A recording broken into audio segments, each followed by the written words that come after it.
Aragorn's mission of protection extends beyond war. The ability to be aggressive and violent when needed is necessary and good for those who would defend their friends and country, but the capacity for gentle care must also be present if one is to express full, authentic masculinity. Aragorn became known to the people of Minas Tirith as their king, not only because he arrived to turn the tide of battle in Gondor's favor, unfurling the banner of Elendil. Those ghosts are like spiritual truths, which travel with you in your heart and your And mind. thus striking panic and despair into the hearts of his foes, but also, and more importantly, because he could heal the wounds of war, the worst of injuries that no other man or woman could mend. And soon the word had gone out from the house that the king was indeed come among them, and after war he brought healing. In so tenderly caring for those who needed him most, Aragorn demonstrates perhaps the most crucial point of why his example of masculinity is so needed today. His strengths and abilities are not for himself, but for others. Aragorn spent many years, he's 87 during the War of the Ring, training in warfare, becoming an expert swordsman and unparalleled warrior.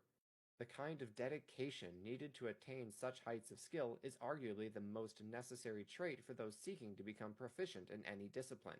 Indeed, if you listen to just about any currently popular speaker on masculinity, they will repeatedly drive home the idea that discipline trumps motivation every time.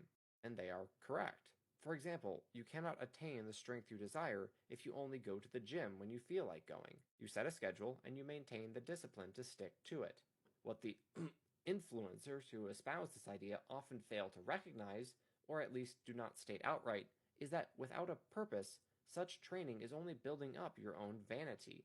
Desiring and working towards strength is a good thing, but are we doing it so we can physically care for and protect our loved ones? To stay fit and healthy and thus not be a burden on others, or because we want women to be impressed by our pecs? Nothing wrong with wanting to be attractive, of course, but that is not by itself a healthy reason to seek strength. That is because your strength is not for yourself. It is for others. Physical power is important for masculinity, yes, but that is because it allows us to better protect those whom we love. And carrying out that duty is one of, if not the, central aspect of a man's job. As long as there have been wars, it has been largely the role of the man, sadly often the young man, to defend his nation, his people. If something goes bump in the night, what kind of man stays in bed while his wife goes to investigate? When the Christ child was in danger, it was Saint Joseph who was entrusted with the mission to bring the Holy Family to safety. By nature, men are granted a larger frame, denser bones, and more muscle mass than are women, and with those physical advantages comes a duty that cannot be denied without denying the very essence of what it means to be a man in relationship with others.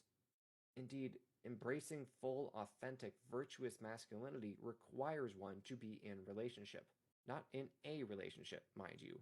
I'm not saying you can't be manly if you don't have a wife or girlfriend. But human beings do not exist alone. We were not made for ourselves, but rather for each other.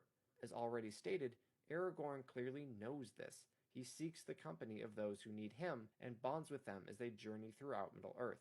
We witness his fierce protective love for the hobbits as he chooses to pursue a whole company of Uruk-hai to rescue Merry and Pippin from their cruel captors. In those same scenes, we see his capacity for leadership, as he takes it upon himself to lead the hunt, but also relies on his companions when they are more capable than he. At Helm's Deep, Aragorn gently encourages a boy thrust into combat far ahead of his time, facing nearly certain death. Then I shall die as one of them. Not with them, but rather as one of them.